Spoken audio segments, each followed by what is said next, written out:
Hello? Hey, how are ya?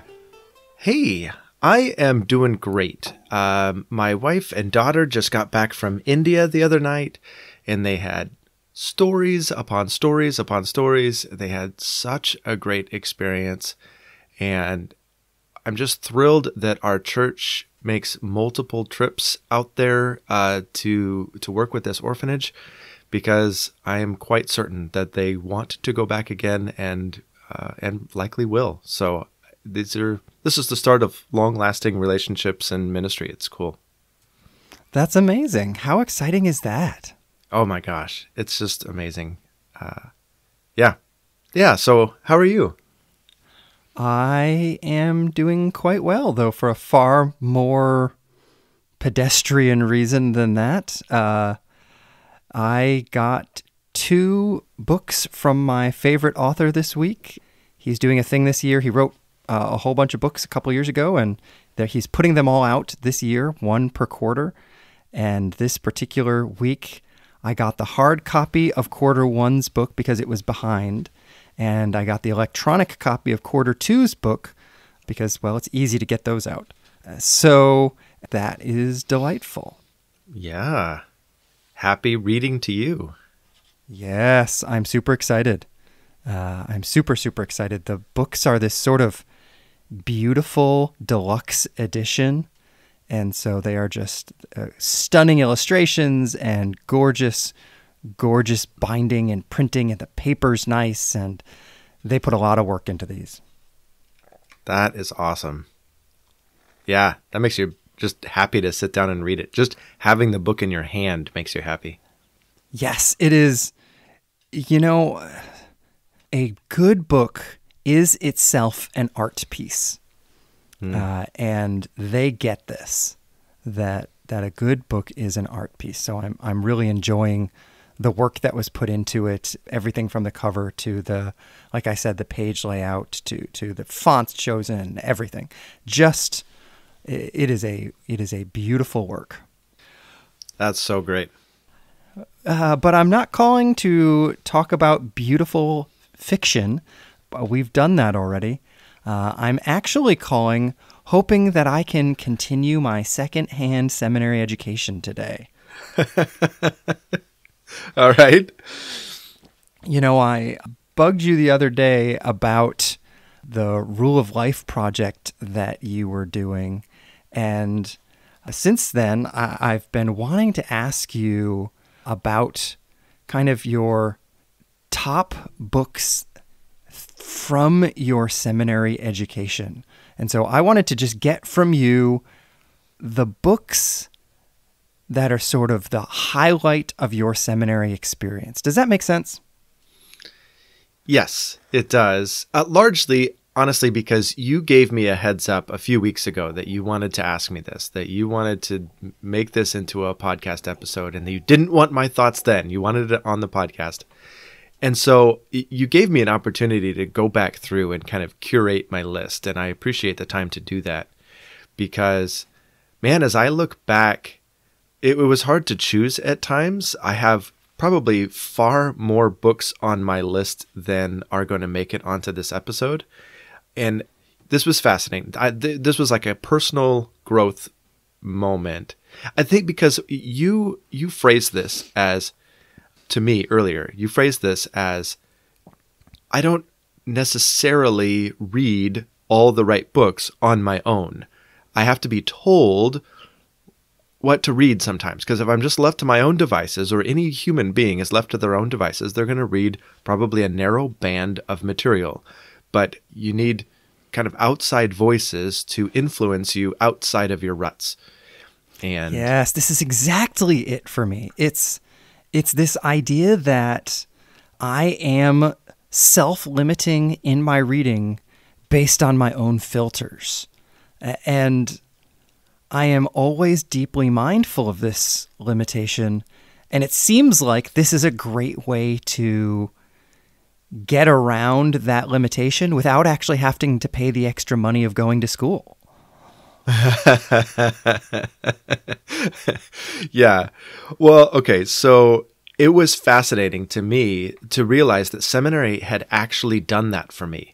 because honestly, prior to cultivating this list, like even after going through seminary, I would have told you I'm not a theology guy.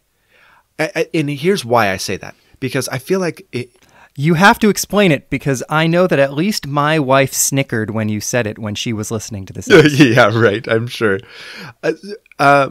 The reason I say that is because there's so many debates in theology. Like people who get a theology degree have a stigma in my mind. And so I apologize to all theology degreed people who are listening to this podcast. There's a stigma in my mind that they love to just engage in debates. They love to tease apart non-essential things about Christianity or the Bible and make them into big deals and go off on wild tangents and speculation that has no bearing on anything. So that's my prejudiced view against theology. But you can't go to seminary without reading theology books and taking theology classes. And I was surprised as I wrote down my list of all of my top books, and then I kind of put them into categories to try to organize my thoughts. By far, my largest category is theology. And that shocked me and kind of humbled me and maybe, made me start thinking, okay, maybe I need to change my perspective of what theology is. Yeah, that makes total sense, right? Maybe theology needs to mean deeply thoughtful and reflective about God's truth, but it tends to have the implication of nitpicky. Yeah. Oh, that's a good word. Yes, exactly. Exactly. Yeah. And I think you're right. I think we, for whatever reason, are highly critical of something that really is just a deeply thoughtful, engaged in the conversation about truth as revealed in the Bible. How could that not be a wonderful thing, right? 100%. So, yeah.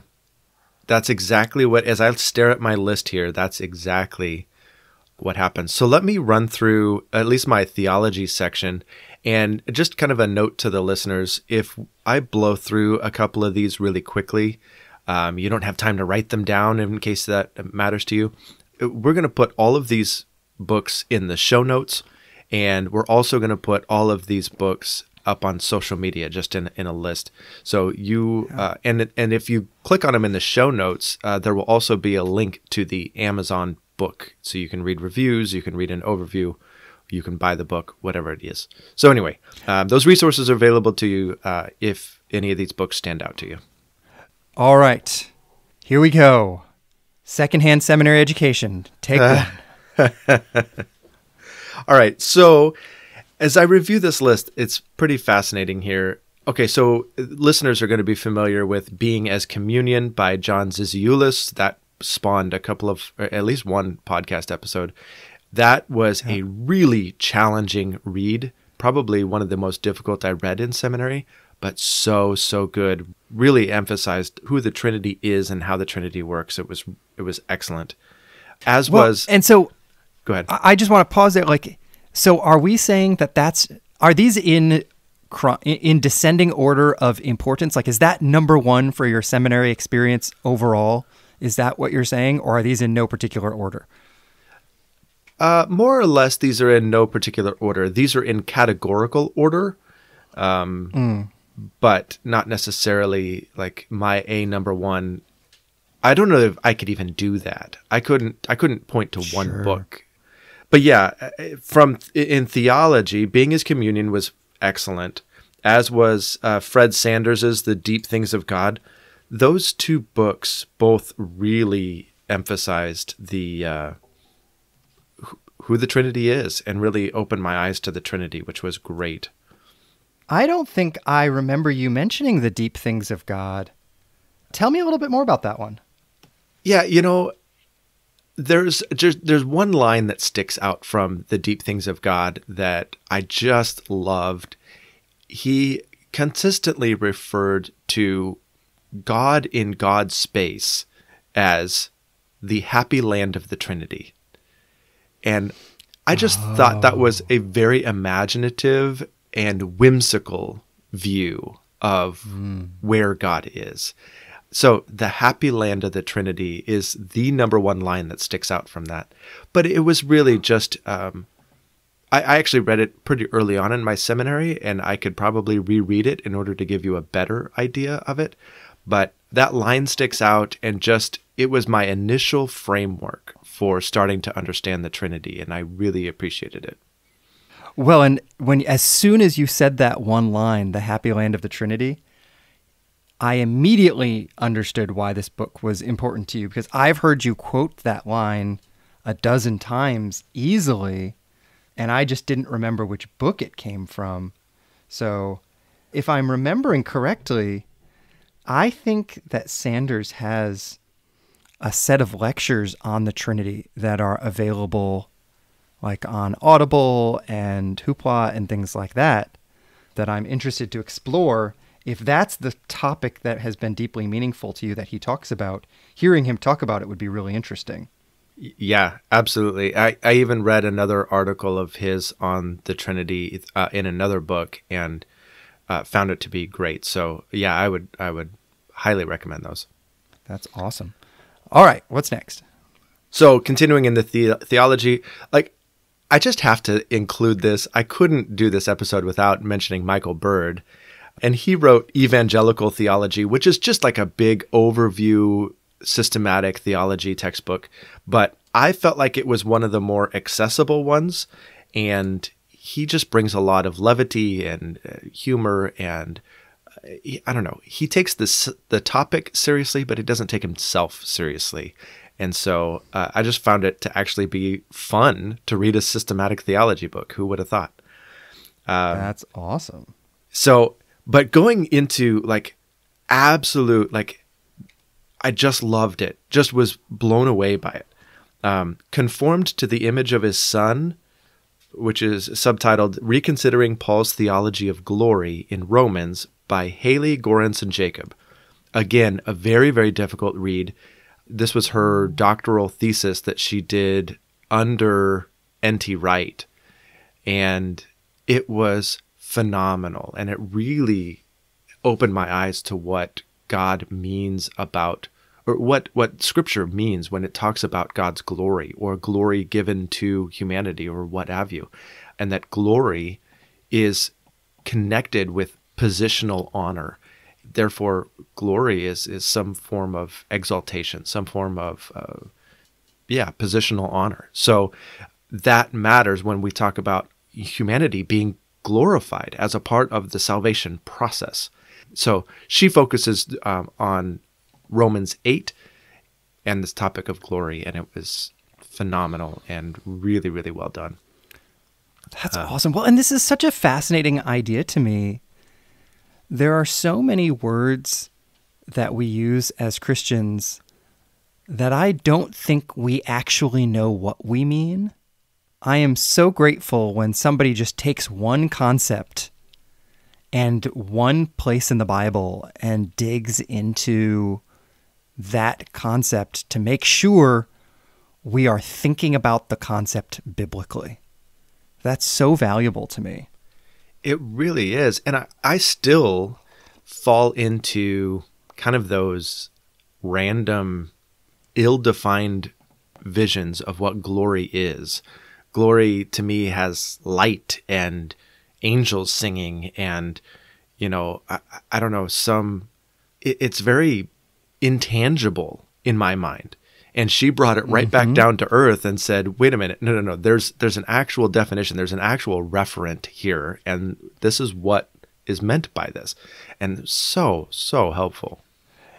Yeah, no, this is a great point. I think, you mentioned light. And when we talk about glory, and I think we do this with a lot of different biblical topics, we try to define the topic by metaphor.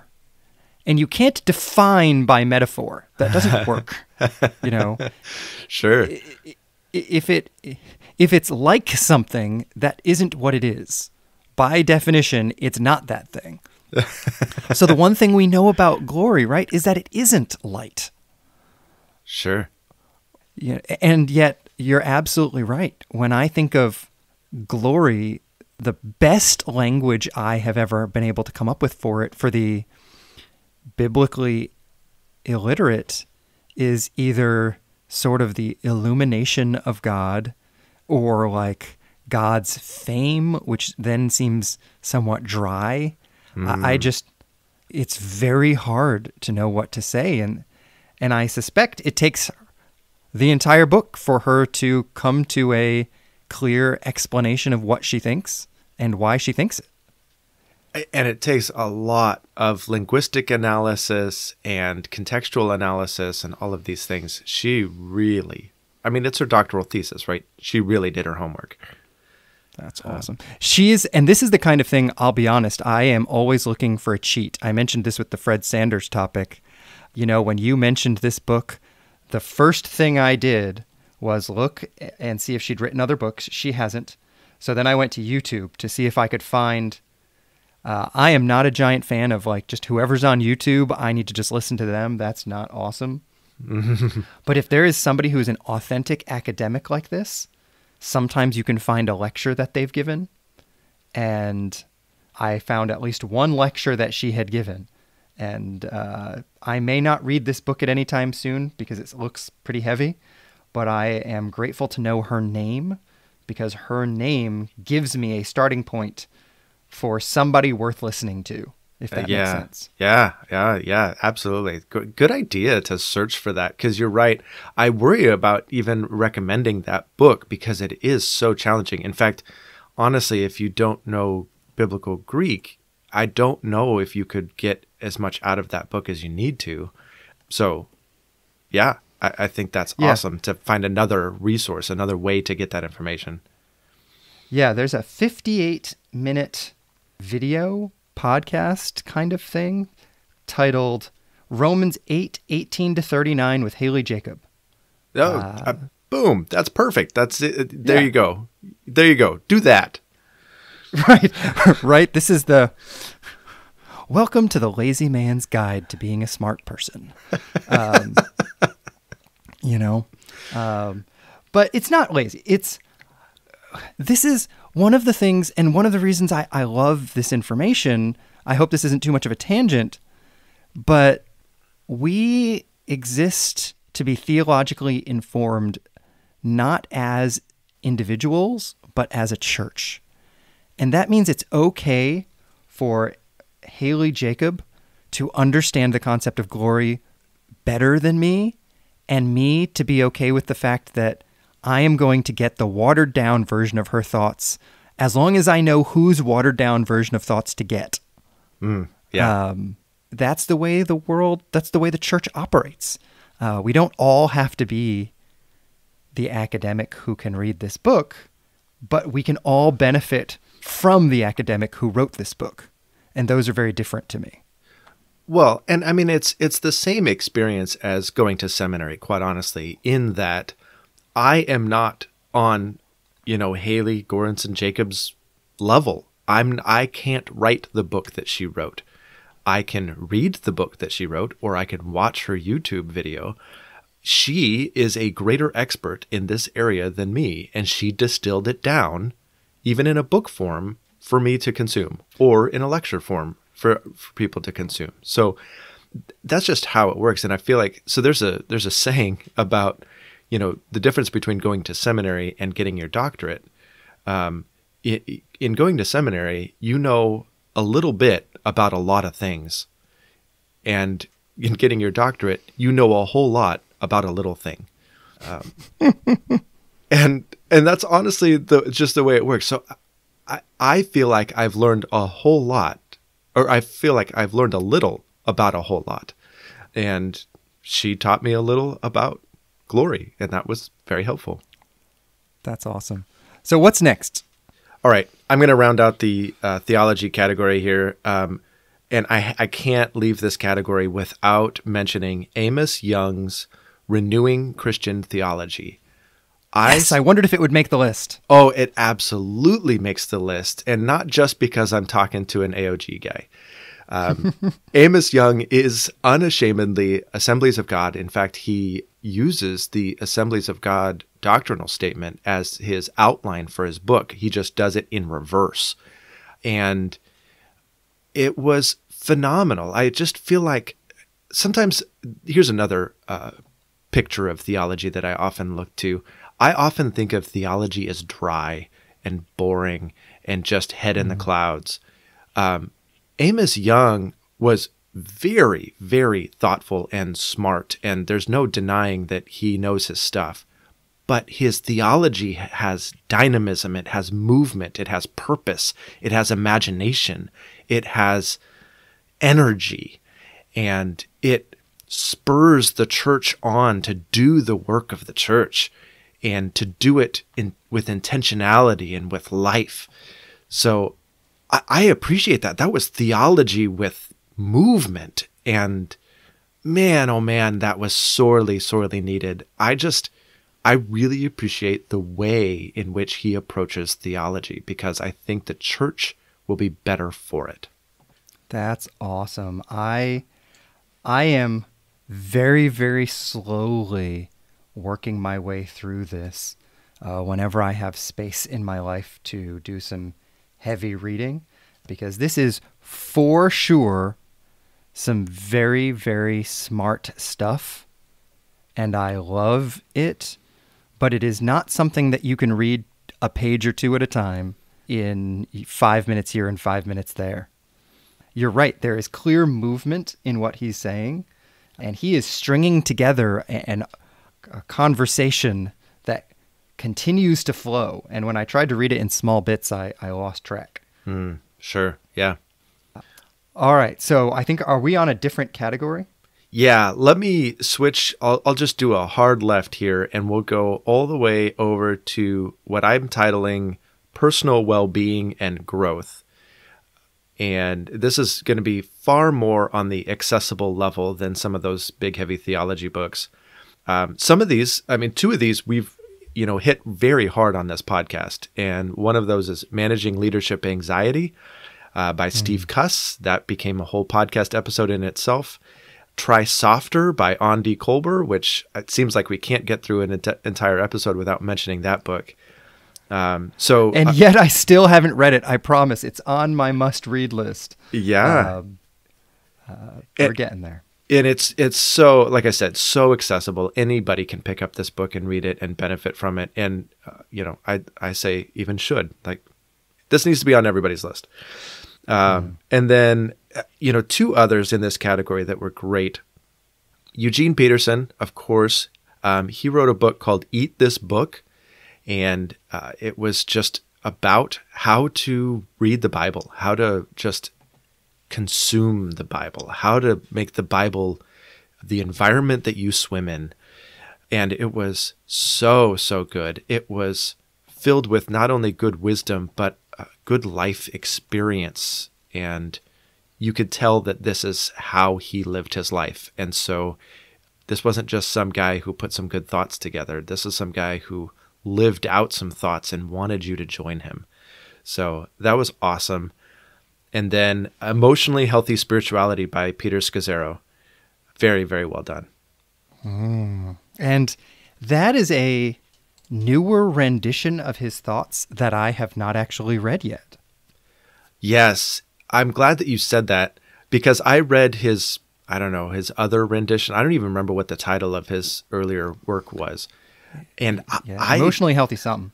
Yeah, exactly. I hated it. I honestly hated it. I thought, well, it doesn't matter what I thought. I did not like it. And so when I had Emotionally Healthy Spirituality assigned to me, I was like, oh my gosh, this Joker again. Sorry to Peter Scazzaro if he ever listens, or to anybody who loves him. I did change my mind. This book was just amazing. He really distilled down some of the pitfalls that we often experience in the church, and the way that we kind of close ourselves off emotionally and not acknowledge the role of emotion in our spiritual walk. And wow, did he do a great job of identifying how normal people tend to live and how that hurts them. And therefore, in light of the gospel, how we should re-engage with our emotions and re-engage with one another in an emotionally healthy way. He did a phenomenal job, and it totally revolutionized my opinion of Peter Scazzero. That's awesome. And actually, so he's actually done 3 books. I was looking this up as you were talking because I want to make sure I get this right. I think the initial book, which I think we all loved the idea of and weren't completely sure about the book, was The Emotionally Healthy Leader, as he was kind of working himself out. Then he wrote Emotionally Healthy Spirituality, which is kind of the one I think you're describing, which is really his argument for why emotional maturity and spiritual maturity have to go together. Yes. And then he wrote Emotionally Healthy Discipleship, which was his sort of targeted argument about what are the key topics that need to be addressed in discipleship if it's going to follow the principles laid out in Emotionally Healthy Spirituality. I haven't read that yet, and that sounds great, especially as he continues to pursue this. He's clearly done some really, really good work. I would totally trust that 3rd book. The reason I looked it up is because you started describing Emotionally Healthy Spirituality, and I'm like, that's not what I think that book's about. So I have read most of Emotionally Healthy Discipleship, and I did not know Emotionally Healthy Spirituality was a different book. So I need to go back and read that one because I think it's going to make the sort of philosophical argument behind the book that I actually read. Got it. Yeah, and you say philosophical argument, and I agree with you, but I also want to temper that with saying this is a book for everybody. This isn't a book for philosophers. Yeah, yes, thank you. Exactly. This is going to be a Bible study on why emotional health is valuable, is perhaps another, perhaps equally inaccurate, but also equally accurate way to say what I'm trying to say. Yeah. All right, I'm feeling the pressure. I'm like, oh my gosh, I've only gotten through like 1/3 of my list. Well, we've gotten through about 2/3 of the amount of time we have, so pick your next section wisely. It may be your last. All right. Well, I'll do a church history section because in the spirit of books you wouldn't necessarily pick up off the shelf. So I think one of them that makes the list you just finished, which was Phyllis Tickle's The Great Emergence. And don't say too much about it. I have a thought about it later. Oh, okay. No, I'm just kidding. My thought is actually from this book, but go ahead and say whatever you were going to say, and I'm curious to see if you cover the same thing that I was going to say. Yeah, so I feel like this is risky right now, but so yeah, she just really overviews kind of these major patterns that exist over the centuries. And so she argues that about every 500 years, there is a dramatic shift in cultural values, governance, the way the world tends to work. And it is wildly disruptive and disorienting to all involved. And everybody's seeking for the new normal, the new hook to hang their hat on, and how the world's going to work. And it also results in a big theological shift and a church practice shift. And so the Reformation, for example, is the most recent of these, back in 1500s. So the Reformation is our last big seismic shift, and now, she argues, we're going through yet another seismic shift. And in order to understand our present moment, we have to go back through and look at the patterns of these every 500-ish year cycles that we have been through and get our bearings on our present moment that way. Really, really fascinating.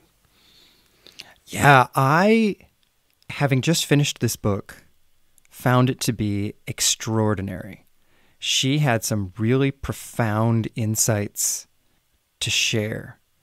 I will offer the caveat that I think this book was easier to engage with having read an overview of church history previously. Sure. This felt like a follow-up lecture Like, you talk about a seminary experience. A seminary experience really is a book or a bunch of books that you read for class, and then the author doesn't outline the book for you. The author goes beyond just that to analysis and helps you learn how to analyze what you just read. And I felt like I was listening to somebody helping me learn how to analyze and see the big picture of church history that I might miss if I just read the book. Yeah, no, I think you're exactly right. That's very insightful. A book that didn't make my list, but easily could have, was Bruce Shelley's masterful book, Church History in Plain Language. So if anybody's out there going, okay, I might need to read something before I read The Great Emergence, just read that. I mean, and it really is. It's church history in plain language. Anybody can pick up this book and get an overview of church history. It's really, really well done. All right, so my last two in the church history category are absolutely fascinating. The first was The Rise of Christianity by Rodney Stark. And Rodney Stark is a sociologist who studies the rise and proliferation of religions. And he takes his knowledge of how religions tend to start and spread and applies it to the scant evidence we have from the first century in order to make sense of these various pieces of data that we have about the first century Christians and put them together with his sociological research and how this tends to unfold. And based on that, he gives a picture of how the church likely unfolded and why. And what were the social forces that helped shape the church? What were the spiritual distinctives that mattered to the first century audience? And how quickly did it spread? And could it have possibly spread as quickly as it is said to have spread? And really, really fascinating view into the first century through his eyes. And what was the name of that book? The Rise of Christianity by Rodney Stark. Okay. And then my last one from the church history category is called The Next Christendom by Philip Jenkins. And it's kind of a funny book to think of in terms of church history because it's actually forecasting the church's future. But it's pointing to the fact that Christianity is exploding in the majority world, or the 3/4 world. This is the acknowledgement that populations are declining in the West, and the majority of people live in, Asia, Africa, South America, and Christianity is exploding in these areas, and forecasting the fact that the next Christendom is probably going to be in a place like Lagos, that Christianity, the center of Christianity, is moving to the global south. And we need to acknowledge these shifts and adjust accordingly. So it's a fascinating look at what Christianity looks like in those different cultural spaces and how it's going to shape global Christianity over time. That's awesome. What a fascinating... That seems to be, on some level, related to the work that Phyllis Tickle was doing as well. Both kind of asking, where are we going? Mm-hmm. And I love the fact that they both go to church history to help answer that on some level. Yeah. Looking behind in order to be able to look ahead more intelligently. Man, that's amazing. I am taking a lot of notes here. And again, this is another book, by the way, that I had two books that the author wrote confused and kind of conflated into one book. So Jenkins has written two books, The Next Christendom, The Coming of Global Christianity, and then he also wrote The Lost History of Christianity, The 1,000-Year Golden Age of the Church and How It Died, which is a book on the medieval church. And both of them focus on Christianity not in the West. And I actually kind of had them stuck in my head as the same book, which is silly because clearly they're not. But sure. Nevertheless, that was what was going on in my head. Yeah. Yeah. Okay. Well, I feel like for the sake of time, I at least want to mention some of these others. I feel like if I don't, I've mentioned 2 of my kids on the podcast and I haven't mentioned the third, and they're going to get, their feelings hurt or something. Like, I just feel like I'm leaving orphans out there if I don't just like run through at least a couple of these. All right. Fire away. Okay. In no particular order. So, church life, we did a whole episode on Why Church. And so Why Church Matters by Jonathan Wilson and Deep and Wide by Andy Stanley. Those were fantastic. Bible stuff, I have 2 books by David Da Silva. His Introduction to the New Testament, again, and not a book that you would expect to make the list. But if you want to just understand the New Testament better, and it has beautiful pictures and just really good content. Yeah, David Da Silva's An Introduction to the New Testament. He also wrote probably my favorite commentary ever. It's on the book of Hebrews, and it was Perseverance in Gratitude. And wow, I understand the book of Hebrews so much better through his lens. So pick that up. My class on Romans, I could talk endlessly about Romans as a result of this class. But the number 1 book from that was When in Romans by Beverly Gaventa. Very, very short book, but really insightful.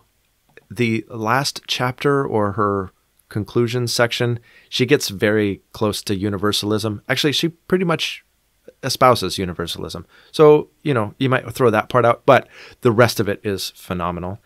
And preaching, communicating for a change. And if anybody wants to become a preacher out there, Andy Stanley's Communicating for a Change is phenomenal.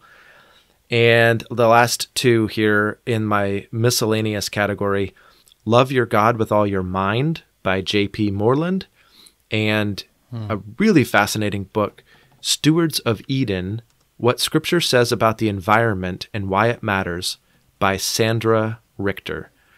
And that was superb. And it makes me want to take care of the earth far better for the glory of God than I've ever known in my life. So yeah, Stewards of Eden was wonderful. And again, very, very accessible. Okay. This is awesome. Can I throw one thought in there about Sandra Richter? Oh, yeah. This is getting ahead of ourselves, but this summer we're going to be doing this whole focus on the Psalms and really digging into the Psalms. And I am going to be listening to, as part of my engagement with the Psalms, I'm going to be listening to a set of audio studies, kind of an audio class on the Psalms, and it's by Sandra Richter. Oh. She is amazing. Wow. I might have to join you in that. Where did you get that? It's on Audible. It was free through my library on Hoopla. So it's available all over the place. Oh, fantastic. I would love to hear from her on the Psalms. Really, honestly, I'd love to hear from her on anything. So. Right? I was introduced to her through the Theology on the Raw podcast and an episode that she was on, and she blew my mind both in the depth of what she was explaining and the way she illuminated scripture, and in her communication ability as well. Like, she is both an amazing communicator and just an incredible, incredible theologian. And so I am super excited. I've listened to the first episode of it already, and I already have like 15 new thoughts. That's cool. That's really, really good. Well, thank you so much. I know that I was laughing earlier when we were getting ready to start this conversation. You asked if you could call me back because you had a little bit more prep work to do. And when we got off the phone, I was sitting there thinking, man, I feel like I'm doing something wrong because I don't have like any prep work. Oh, that's right. This episode, I have nothing to say because this is like, you did a lot of extra prep work to have this conversation. And thank you a lot for being willing to do that, because I think not everybody is going to get to go to seminary, but anybody can pick up this list of books and benefit from diving in, somewhere where their interest attracts them. Right. Right. Well, and it's funny because the prep work I was doing, we didn't actually get to on the episode. I had finished all that. There was a whole nother category of books, because I think one of the ways that you phrased this to me as we were prepping for this episode was, I want to read like a seminarian. And when you said that, I thought to myself, well, I want to read like a seminarian. And there are a whole host of books that I feel ashamed to admit I have not even read. I'm finishing up my seminary degree and I'm looking at some of these book titles and going, oh my gosh, how can I possibly have gotten through seminary and not read that book? Or that book came up in like 5 different classes. Clearly I need to read it and it was never assigned. So I got to get to this someday. And so there's a whole host of books that are on my list that help me to continue to read like a seminarian. And so I would love to get through, or I'll just send you those. I mean, because there's a bunch more. At some point in the future, I would love to have a conversation, because I have this list as well. You know that I have a category of best books I've never read. And I would love to have a best books I've never read conversation. Oh, sure. Yeah. Well, I want to turn to the audience and say, once again, all of these books are going to be in the show notes, and we will publish all of these books in some sort of list on social media as well. I'll even include the books I still need to read. So it'll be a special feature for those of you that follow us on social media. You can get that list as well. And we would love to hear from you. What books have influenced you? What books do you think we need to read? I would love to continue to curate this list. So you can follow us on social media, on Facebook, on Instagram. Just look for On the Phone with Josh and come join the conversation and come join the reading party. Yeah, I'm excited. I love that phrase, come join the reading party. That's it exactly. Yeah. But speaking of the reading party, I read The Great Emergence and had some thoughts about it. And now you have read The Great Emergence and you've already teased out the fact that there's going to be some thoughts about it. So now I got to hear it. You know, I have a ton of thoughts from this book, but the one that hit hardest for me was Tickle suggests that in each of these moments of transition that happen every 500 years, that one of the big questions that is asked is, where is authority found? And so, for example, prior to the Reformation, authority was found in the popes, and the transition brought authority to the Bible, kind of memorialized in the phrase sola scriptura. And then she asks the question, so in the transition we're in right now, where is authority going to be found? What are we shifting to? And her answer was deeply disturbing, but I think profoundly accurate. She said, we are crowdsourcing truth. And I think what she really means, when I was sharing this with my 15-year-old son as we were driving to Ninja the other day, and I said, she said, and his answer was, whoever's loudest. Oh. And I think he hit the nail on the head about what she's really trying to say. There are a million voices out there, and whoever is talking loudest gets the attention. It's sort of the Wikipedia approach to what is truth. It's open source and everybody can edit it. And so whoever edits it with the most confidence and the loudest voice and the biggest font wins. If you can get the most followers on social media, if you can get the most views on YouTube, you automatically hit the top in the analytics, and therefore people see it becomes this sort of snowball effect. And so it is this crowdsourced approach to what is true. And I think that this is true even in the church. More and more, I see people turning to what is the person on TikTok, the person on YouTube saying the Bible means, rather than going to the scholar who has devoted his or her life to understanding and meditating upon Scripture. It's just the person who gets the most views. And I think that that is an interesting observation that at least my 15-year-old was able to guess based on his sort of spiritual, cultural, theological milieu as a high school kid. And I think that that's just fascinating. Yeah. Wow. Props to your son. Whoever's loudest, I think he just nailed it. Yep, I totally agree. But, I forced you to talk about all those books that you read in seminary, but what about right now? What have you been thinking about this week? Yeah, so my thought is kind of a simple one and maybe falls into the non-traditional category. My wife and daughter were gone all last week in India, and I'm glad that they had a great time, but I missed them. And I missed them both, but there is something unique about just missing my wife.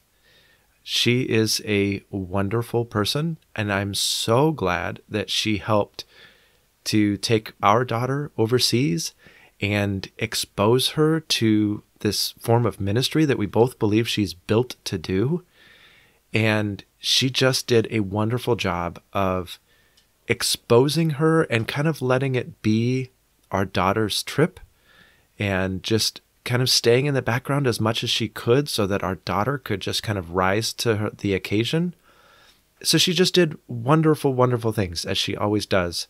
But I missed her while she was gone. And when she came back, when they both came back, just the world felt right again. So I was really, really pleased to have them back. And that's my thought. I love my wife and my daughter, and I appreciate them.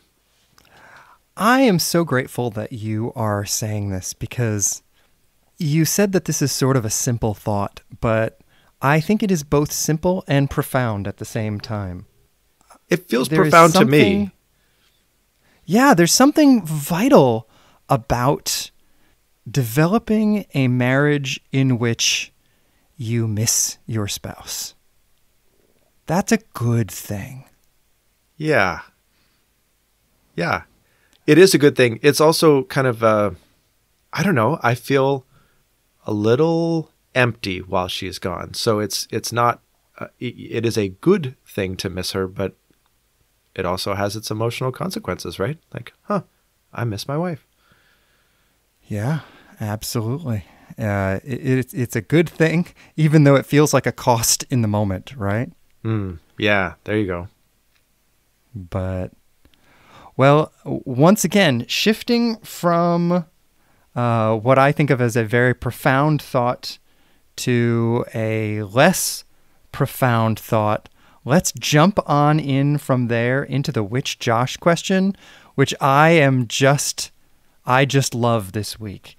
This week's Which Josh question is, which Josh named his cat Maher Shalal Hashbaz? Okay, so this is me. I just got to dive into this because we just had so much fun with this. So if you want to look it up, it's Isaiah 8:3 that will introduce you to this really long name. It came up in a Bible trivia thing that we were doing. I don't even remember where or in what context, but somehow or another, my family of origin, we discovered that the longest word in the Bible was actually this name, Maher-shalal Hashbaz. I don't even know if I'm pronouncing that right, but there you have it. So yeah, God commands Isaiah to name this person Maher-shalal Hashbaz.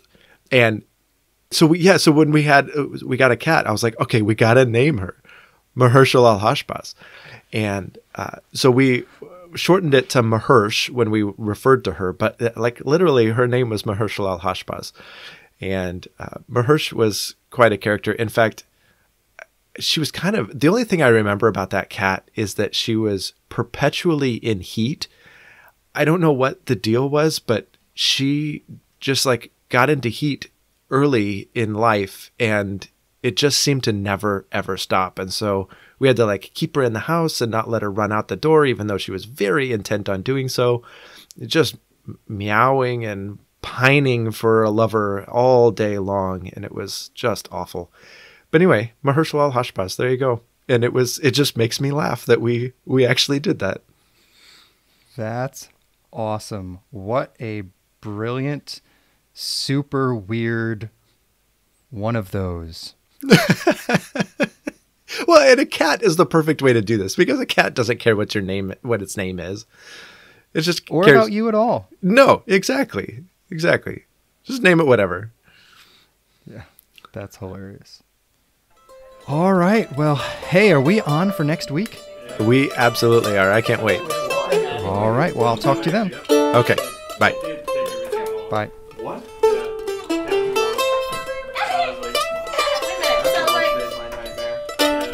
What's the car plan?